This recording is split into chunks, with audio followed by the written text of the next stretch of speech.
Right, good afternoon, ladies and gents. It's 4 o'clock, so we're going to start our little Digimap for Schools webinar. So we're going to have a look at some getting started activities.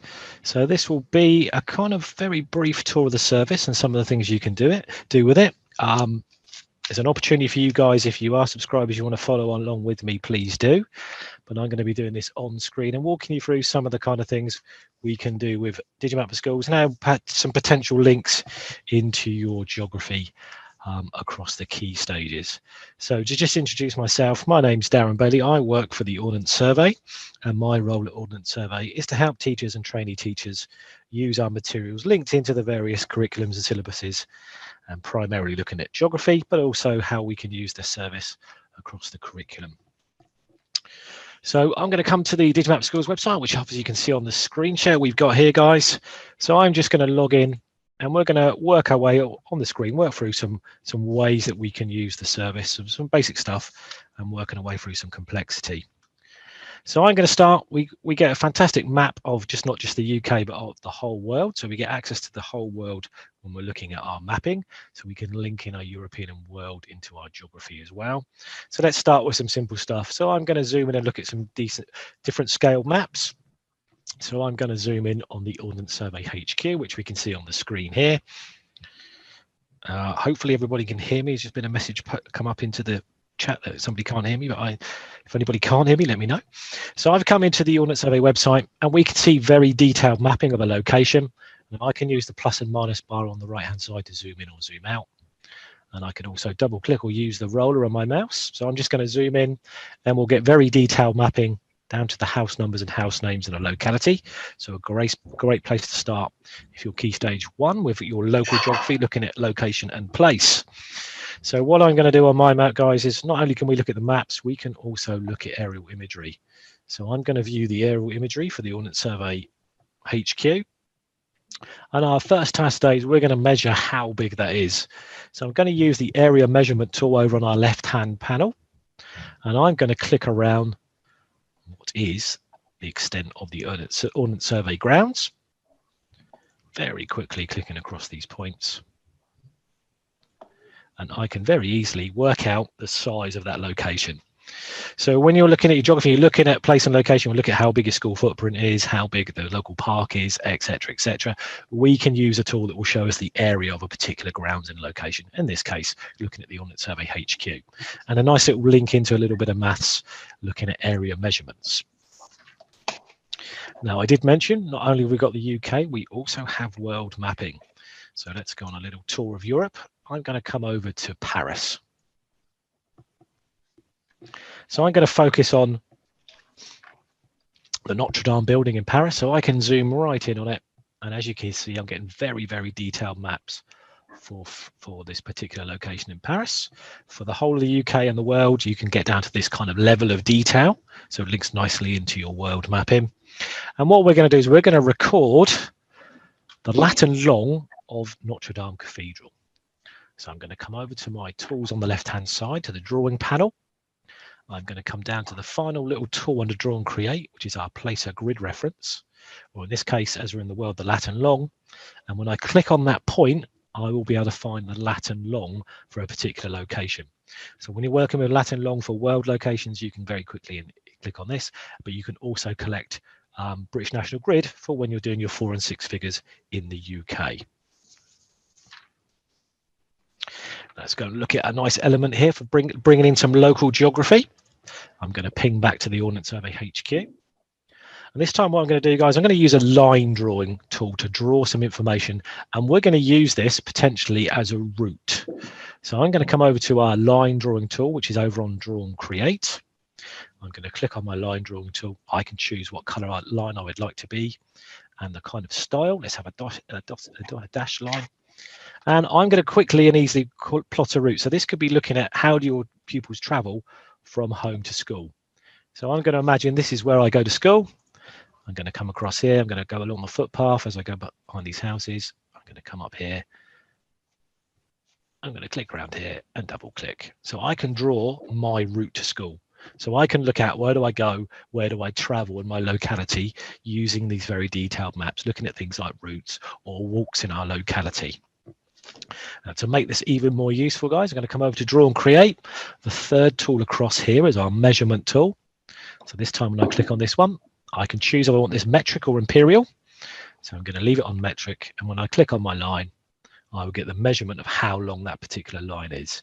So looking at routes to school, not only can your pupils look at where they go, they can work out how far they travel. So linking in a bit of travel and transport, scale, distance and measurement brings in a little bit of maths as well. So you've got that nice link into your maths curriculum, looking at geography, looking at location around our local geography. You could also be looking at how far is it from London to Edinburgh, how far is it from London to New York, and all those measurement things.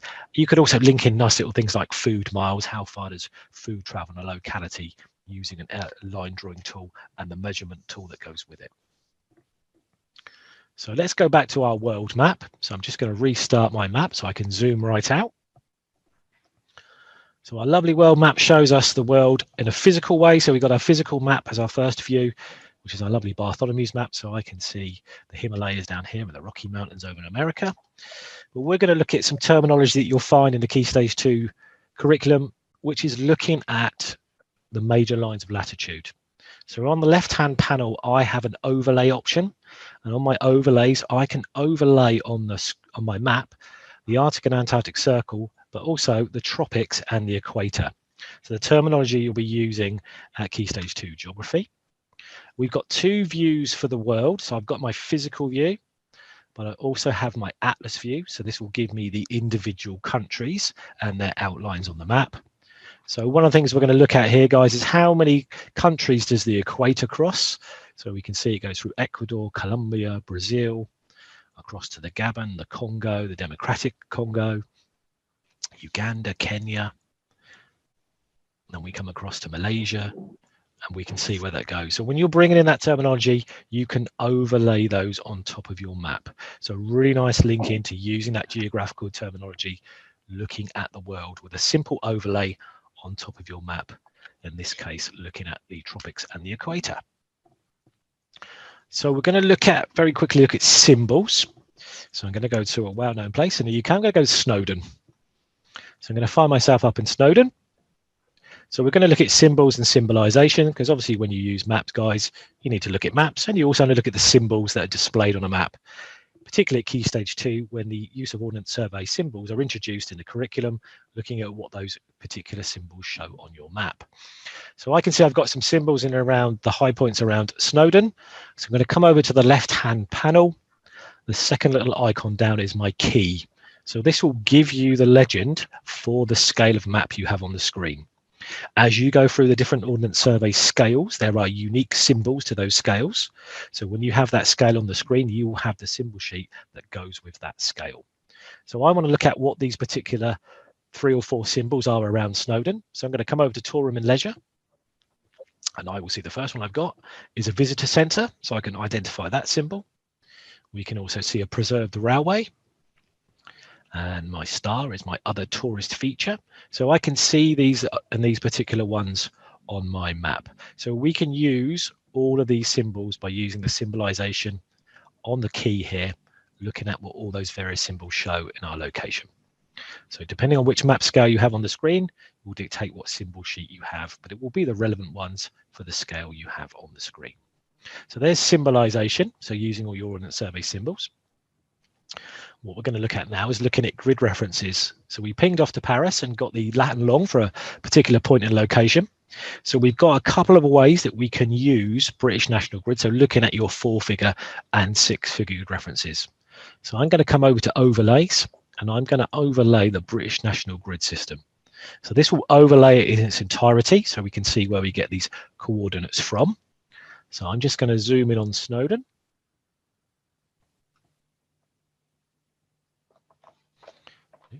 Jumped one too far. Okay, so we can come in on Snowdon, and we will see the 6-figure grid references for this location. So we can pinpoint the place. So we're looking at the train station up in Snowdon. So I can come along the corridor, knowing it's 609, up the stairs to 543. So I know my grid reference is 609 543. And more importantly, guys, what this also shows you is the 100-kilometer grid square that you're in. So if you're Key Stage 2 and you're doing grid reference skills with your pupils, not only do they need to know the 4 and 6 numbers, they also need to know which 100 kilometre square they're in for it to be an accurate grid reference. So when you have this on the screen, we can see which one of those 100 kilometre grid squares you have overlaid on your map. And we'd also do have a second way to do this.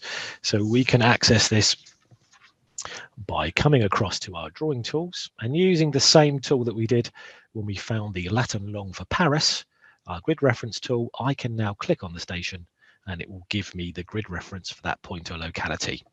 So I can either do it what I would call the proper way, going along the corridor and up the stairs, or I can pinpoint specific places by highlighting them with the grid reference tool. So we can see and bring in 4-figure and 6-figure grid references with our overlay on top of our map. Okay, the next thing we're going to look at, again, we're going to come back to our world map and we're going to zoom out. Now, some of the schools that I work with are doing Russia as their European topic. So we're going to look at Russia and the vastness of Russia, and we're going to overlay a fantastic overlay that we have for the world. So we've already looked at the major lines of latitude, but what we also have are the time zones. So we can overlay the time zones for the world and look at these on our map. So these time zones are specifically mentioned at Key Stage 2, looking at time zones of the world. So we can overlay that time zoned information across our map. So when we're looking at specifically at Russia, we can see that there are a number of different time zones as we go across Russia. So we can see there's +3, +4, +5, +6, +7, +8, all the way to +12. So there's actually 8 or 9 different time zones across Russia. So you can bring in time zones, you can bring in hemispheres, start to bring in North and South Hemisphere. You can then look in some maths, so you can start to say, if it's midday in London, what time is it in Madagascar? And start to bring in some maths around your time zones as well. So a really nice way to be able to use this overlay, looking at either the vastness of Russia or the different time zones throughout our planet. So a nice link in there. Now, what we're going to do now, guys, is one of my favorite ways to use this, and one of the data sets we've got in here, is to look at change in a location. So first of all, I need to spell properly. So I'm going to go to Milton Keynes. And I'm going to find myself in Milton Keynes. Now, what I want to do is look at how Milton Keynes has changed. So on my map selector slider here, I have the option to view Milton Keynes as it looked in the 1890s. So we can link some history and geography in together. So I can see the historical map of how Milton Keynes looked in the 1890s. Now, if I grab the slider and drag it across fractionally, I can start to fade those two maps together and see the impacts of change in the Milton Keynes location. So a very nice visual for your pupils to understand change in a location. So we're going to show how this looks on the map. So what I'm going to do using a drawing tool is I'm going to draw a polygon or draw a shape around the extent of Milton Keynes as it is today. So I'm just going to follow the grayed area we have on here as the extent of Milton Keynes. And I'm very quickly going to click around these points on the map. So we can show the extent, how it looks today. And then when I fade in my historical map, we get a visual of what's happened to Milton Keynes in that location. So we can say this is how it looks today, and this is what it was actually built upon in that historical time. So you can use an historical map to look at change in your location. So linking in your geography and history, asking nice questions about our place and how it's changed, what's different, what stayed the same, asking those kind of inquiry, linking in your geography that way. Now, we also give you the option to view the 1950s, so we can see what Milton Keynes looks in the 1950s, and as we can see, it was still pretty rural in the 1950s.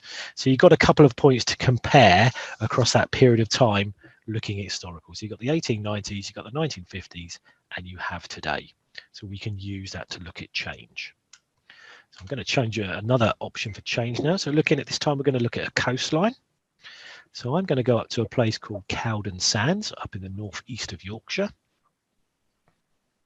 And I want to see what's happened with this coastline. So coastlines is a great topic to do, Key Stage 2, looking at coastal and coastal locations, especially if you're in a coastal location. So we can see what's happening to the coastlines around our country. So I very briefly did a route and plotted a route. So this time, guys, what I'm going to do is I'm going to click along the cliff edge as it is in the 1890s, very roughly. And this time, when I fade my current map together, you can see the instant change on our map. So we can see how much that coastline has changed in this particular location. So we can see what's happening with coastlines around our country using an historical map, drawing a line, and then fading in the current map. So a fantastic visual for your pupils to understand around change in a location. So we can look at this change. So what I'm going to very quickly do is I'm going to work out how much we've lost on this coastline. So I'm going to come across here, click a line from the coastline today to the line that we've already drawn. I'm going to use my measurement tool. I'm going to click on there. And I'm going to see we've lost 292 meters of coastline. So a nice visual and a way to look at what's happening with coastal change around your particular location. So linking in those historical maps, linking in a little bit of history into your geography. The next thing we're going to look at is looking at images. So I feel the most powerful thing we could link to a map are images and linking them to place. So we have an option to be able to link images to place. So we have a nice tool here under Draw and Create, which is our upload an image. So it means I can highlight that and click on any point on my map and link an image to a specific building. So I'm going to go and find a picture of my Ordnance Survey HQ, if I can remember where I put it. I'm going to find my image. I'm going to upload it onto my map. So I can link images to my map for understanding. So for pupils that don't have the spatial skills to be able to interpret maps and understand what maps show, being able to link images to it is a fantastic way to be able to understand that map and location. Now, it could be your place. You could be collecting images of landmarks in a location or specific key buildings in your around your area, or finding your pupils' favorite places through images. So linking those to your map for your understanding and your pupils' understanding. And we're going to very quickly look at a second way to access image. So we work with a website called Geograph, which is a website we've been sponsoring for a number of years. And Geograph have a load of crowdsourced images already collected. So they've got over 6.5 million images. So I'm going to this time come down to my little link on here that says image search. And in the image search, I'm going to put an asterisk, so Shift and 8 on my keyboard. And this will load up all the images that have been collected via the Geograph project. So all these images are work safe. They are vetted before they go live. But I can see the images of places that have been collected in my location through the Geograph website.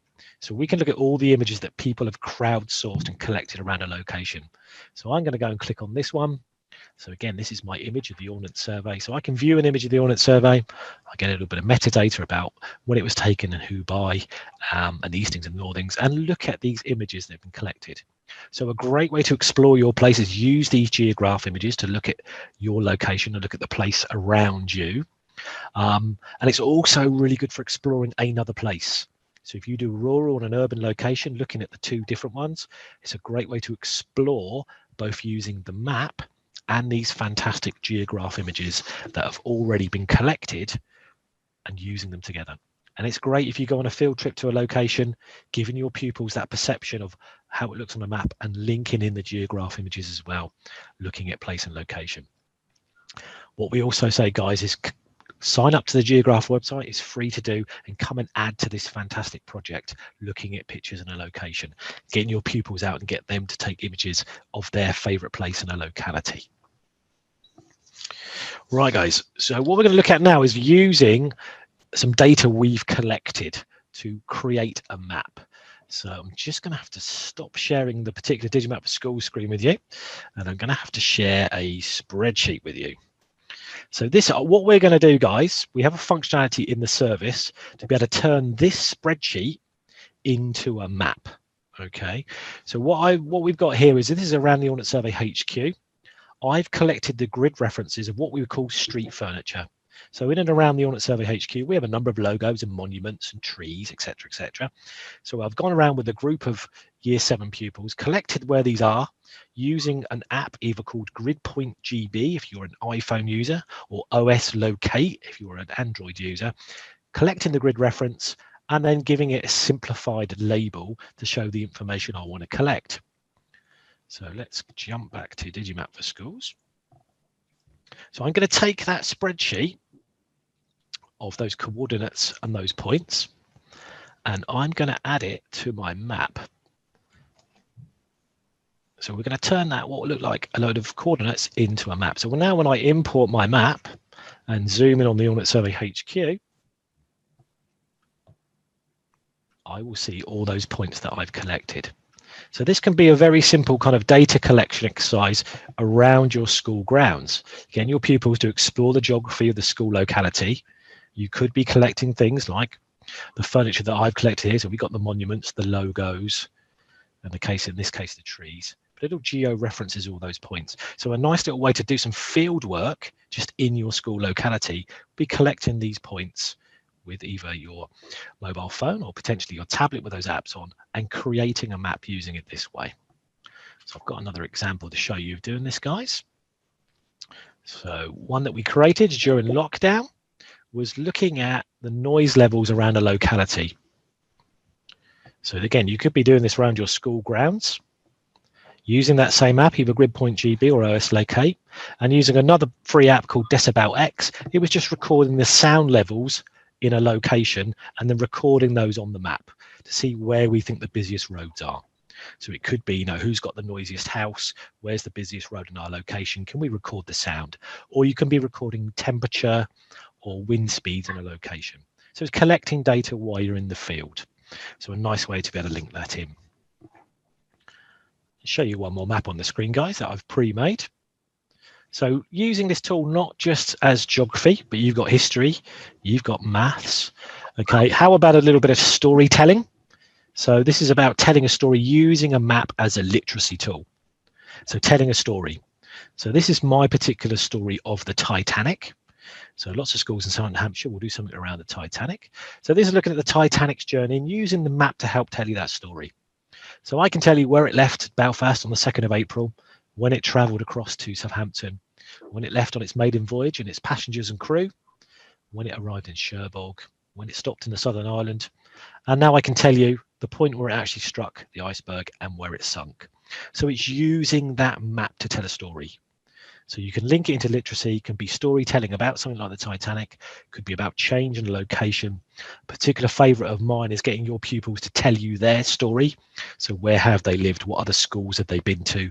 Can they find the school their parents went to, etc., etc. So linking your map across as a literacy tool. Now, all the maps I've shown you guys are maps that I've saved and created. So in the service, you have an option to be able to save maps. So any base maps that you want to save, you can save them. You come up to the filing cabinet. You also get the option to unlock. So this gives you the ability to create a Windows file structure. So you can maybe have year 1, year 2, year 3 with their own folders that you can save maps into. And then you can save your maps with the idea that it can be your pupils saving their maps into those particular folders and collect them that way, or as I said, you guys creating base maps and using time and time again. So we give you that option to save the maps in there. We also have a print facility, so at the top of the map, to generate a file for printing, you can create a print file, so you can create hard copies. We can give it a title, a pupil name. You can choose an exact or rounded scale, A4, A4, portrait landscape. You can print it with a legend, so if you want your symbols as well as your map, you can print that. If you're doing your grid work in Britain, you can put your national grid lines around it as well. And it will create a PDF or a JPEG, which gives you a second option to be able to save maps. So you can print lots and lots of maps, and you're covered on the copyright agreement with us about printing maps. You can print as many as you like. Now, inside the service, guys, there's a help page. So at the top of my page here, there's a little question mark. And this will bring up all the help facility. So all the way that we can use the facilities in here. So adding text, adding markers, adding photos. There's a little link in here in the help to show you how to do those things. Now I'm going to jump back out to where the original login as we come into the service, guys. The key button for us here, guys, is the free learning resources. So we work very closely with the Geographical Association, who are the subject association for geography in this country, and they produce lots and lots of resources. So we've linked in with their primary and secondary leads and created lots of resources for teachers new to this service or new to geography on ways they can link this into the curriculum.